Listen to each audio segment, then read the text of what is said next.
कहानी की शुरुआत होती है जहाँ पर पहली बार एक लड़की बिना अंडरवियर के सो रही थी। जब ये लड़की गहरी नींद में थी तभी कोई इसका ब्लैंकेट खींच लेता है। इस चीज से उसकी आंख खुल जाती है और जैसे ही वो चेक करने के लिए उठती है तभी कोई पीछे से उसके बालों को पकड़कर उसे बेड पर पटक देता है और ऐसा करने वाला कोई और नहीं बल्कि खुद उसका पिता था। लड़की अपने पिता से पूछती है कि क्या बात है, लेकिन उसका पिता उसे कोई जवाब नहीं देता और अपनी बेटी के शरीर पर गंदी नजर डालता है। इसके बाद वो अपने चेहरे को अपनी बेटी के सामने लेकर आता है और उससे बोलता है कि मेरी बेटी कितनी बड़ी हो गई है। अब लड़की अपने बाप के मुंह से ऐसी बातें सुनकर डर जाती है। इसके बाद वो लड़की के बालों को छोड़कर उसके चेहरे को छूने लगते हैं। अब लड़की इससे डरकर रोने लगती है। अब ये लड़की समझ नहीं पा रही थी कि उसके साथ ये हो क्या रहा है और तभी इसके पिता यहाँ से चले जाते हैं। खैर अब अगली सुबह उस लड़की की माँ खाना बना रही होती है। उस लड़की का नाम मैरी था। वो यहाँ पर सोच रही थी कि कल रात को मेरे साथ जो हुआ क्या मुझे वो अपनी माँ को बताना चाहिए। तभी उसकी बहन भी सीढ़ियों से नीचे आ जाती है और उसका भाई भी टेबल पर आकर बैठ जाता है। तभी उसके पिता भी यहाँ पर आकर बैठ जाते हैं और ऐसा बिहेव कर रहे थे जैसे कल रात कुछ उन्होंने किया ही ना हो। मैरी सोचती है कि कल रात तो ये मुझे बड़ी बुरी तरह से देख रहे थे और आज ये इतने नॉर्मल कैसे हैं। इसलिए मैरी अपनी टेबल से उठती है और वहाँ से चली जाती है। तभी उसकी माँ यहाँ पर आकर खाना जोर से टेबल पर पटकती है। यहाँ किसी को भी समझ नहीं आ रहा था कि यहाँ हो क्या रहा है। यहाँ पर मोम बड़ी ही अजीब तरह से खाना खाती है जैसे उसने पिछले कई दिनों से खाना खाया ही ना हो। मोम को ऐसी हरकत करते देख उसके बच्चे डरने लगते हैं। अब उसका बेटा भी खाने को उगल देता है और कहता है खाने में बहुत नमक है और अब मोम उसी खाने को उठाकर पागलों की तरह खाने लगती है। अब यहाँ पर बात यह है कि इस फैमिली के साथ इतनी अजीब अजीब चीजें क्यों हो रही हैं। दरअसल ये लोग जब से नए कॉटेज में शिफ्ट हुए हैं उनके साथ ऐसी ही अजीब चीजें हो रही हैं। उनके पड़ोसी कभी उनके आंगन में अजीब से स्टैचू लगा देते हैं तो सुबह कोई उनके घर के सामने मरा हुआ जानवर लटका देता है और पिता हर रात अपनी बेटी के साथ अजीबोगरीब हरकतें करता है। मोम सुबह सुबह अजीब जानवरों की तरह खाना खाती है। वो अपना खाया हुआ खाना अपने बेटे को भी खाने के लिए देती है, लेकिन बेटा नहीं खाना चाहता। वो अपने डैड की तरफ देखता है। डैड कहते हैं कि अगर तुम नहीं खाना चाहते तो मत खाओ। ये बात सुनकर मोम डैड को गुस्से भरी निगाहों से देखती है। इसके बाद खाने को टेबल पर फेंक देती है और प्लेट्स को भी नीचे फेंक देती है। इससे बच्चे बहुत डर जाते हैं और मोम उन पर चिल्लाने लगती है। मोम अपने बेटे से कहती है कि जो मैं बनाती हूँ उसे चुपचाप खा लिया करो। वो इतनी जोर से चिल्लाती है कि उसका बेटा डर के मारे रोने लगता है। उन्हें समझ ही नहीं आ रहा था कि ये हो क्या रहा है, लेकिन ये तो बस अभी शुरुआत थी। मैरी बाथरूम में गर्म पानी से नहा रही थी तभी उसके पास कोई आकर खड़ा हो जाता है। जब वो शीशे को साफ करती है तो वो डर जाती है। उसकी जुड़वा बहन उसे डरा देती है, लेकिन उसकी बहन उससे सिर्फ मजाक कर रही थी। इसके बाद ये दोनों बहनें अपने कमरे में चली जाती हैं, जहाँ पर मेरी अपनी बहन को बताती है कि हर रात कैसे उसके डैड उसके रूम में आकर उसके साथ अजीबोगरीब हरकतें करते हैं। मैरी को ये बात सुनकर यकीन नहीं होता कि ये सब उसकी बहन के साथ भी हो रहा है।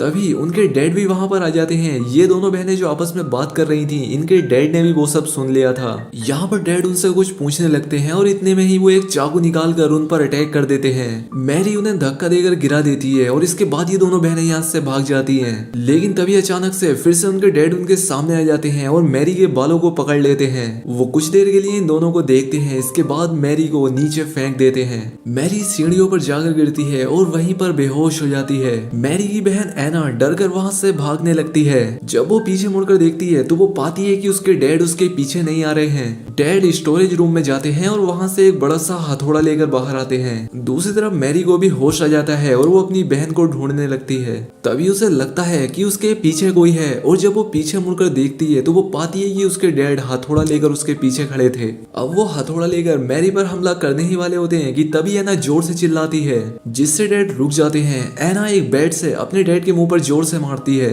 लेकिन उसके डैड को कुछ भी नहीं होता और इसके बाद वो उस पर भी हथौड़े से हमला करते हैं। लेकिन एना नीचे झुक जाती है और हथौड़ा दरवाजे पर लग जाता है। तभी नीचे से एक जानी पहचानी सी आवाज आती है। वो आवाज किसी और की नहीं होती बल्कि उनके डैड की थी, जो कि ऊपर आ रहे थे। डैड की आवाज सुनकर ये आदमी हथौड़े को नीचे फेंककर दूसरे रूम में चला जाता है। तभी डैड ऊपर आते हैं, जो कि काफी डरे हुए थे। वो अपनी बेटियों को देखते हैं जो कि उनसे डर कर पीछे हट रही थी। डैड का पैर हथौड़े पर आता है और वो उस दीवार पर हुआ बड़ा सा छेद भी देखते हैं। डैड अपनी बेटियों से कहते हैं कि क्या तुम दोनों यहाँ पर लड़ाई कर रही थी, लेकिन वो दोनों कोई जवाब नहीं देती। और तभी उनका भाई अपने कमरे से निकलकर यहाँ पर आता है। मैरी और एना उसे वहाँ से भागने के लिए कहती हैं और तभी एक औरत उस हथौड़े को उठा लेती है, जो कि उनकी माँ थी। उनके डैड मुड़कर अपनी वाइफ को देखते हैं जो कि उनके पास आती है और अचानक से उन पर हमला करने लगती है। डैड उसे रोकने की कोशिश भी करते हैं लेकिन वो उसे धक्का मारकर गिरा देती है। यहाँ पर मोम बहुत ही एविल सी स्माइल करती है और टूटे हुए कांच पर पैर रखकर अपने रूम में चली जाती है। तभी नीचे से फिर से एक औरत की आवाज आती है जो कि और कोई नहीं बल्कि इनकी असली मोम थी। वो ऊपर आती है और इन सबसे पूछती है कि यहाँ क्या हो रहा है, लेकिन सब उनसे डरने लगते हैं। डैड डरते हुए रूम का दरवाजा खोलते हैं लेकिन रूम में कोई भी नहीं होता, पर डैड फ्लोर पर पड़े हुए हथौड़े को देखते हैं। इसके बाद मोम अपनी बेटियों के पास जाती है और उनसे पूछती है कि क्या हुआ, लेकिन एना और मेरी अपनी मोम से डर रही थी। अब अगले दिन डैड अपने भाई को घर बुलाते हैं। उनका भाई चर्च का एक फादर था। अगले दिन वो इनके घर आता है। फादर उन्हें ऐसी ही अजीब घटनाओं के बारे में बताता है लेकिन उसका बड़ा भाई इस सब पर विश्वास नहीं करता था। रात को ये लोग डिसाइड करते हैं कि ये लोग सभी एक रूम में एक साथ सोएंगे।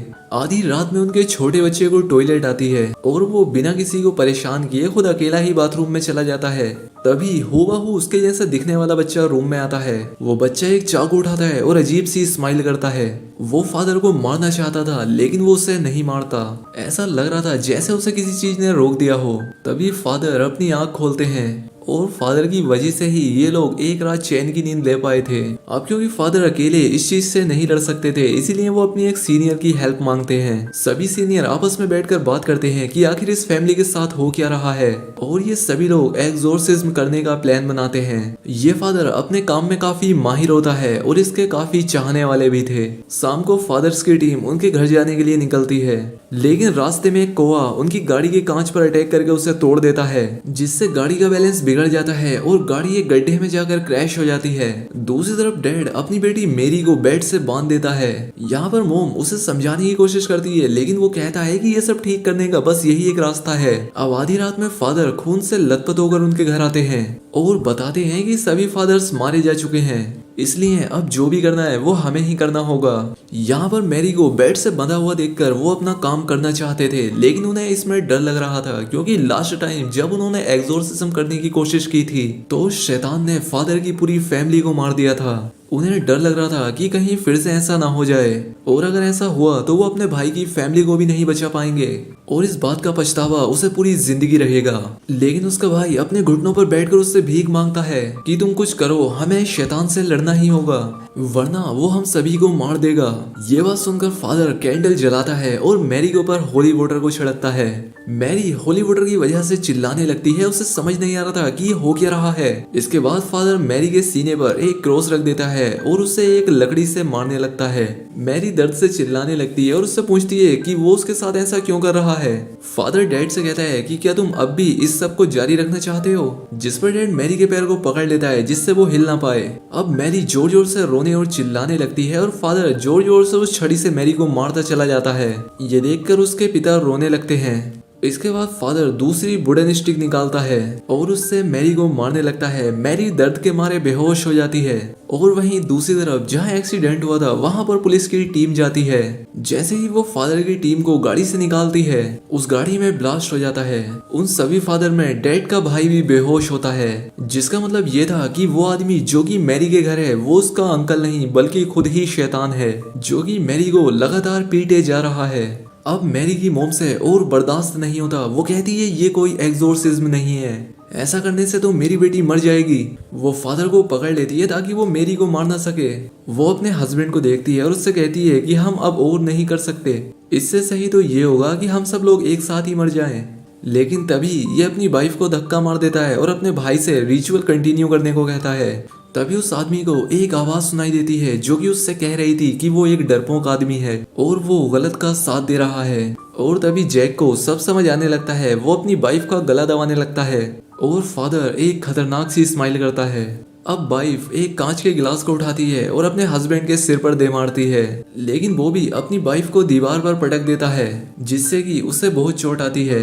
तभी वो अपने भाई की तरफ देखता है जो कि काफी डरावनी सी स्माइल करते हुए उसे देख रहा था और इसीलिए ये भी उस शैतान पर हमला कर देता है, लेकिन वो उसे मारकर नीचे गिरा देता है। और जैसे ही वो शैतान उस आदमी को मारने वाला होता है कि तभी रियल फादर यहाँ पर पहुंच जाते हैं। वो यहाँ पर कुछ मंत्र पढ़ने लगते हैं जिससे वो बुरी आत्मा यहाँ से गायब हो जाती है।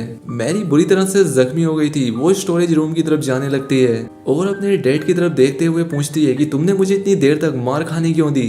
तभी फादर मैरी के सामने एक मिरर रखते हैं जिससे कि उसकी बॉडी से शैतान निकलकर बाहर आ जाता है।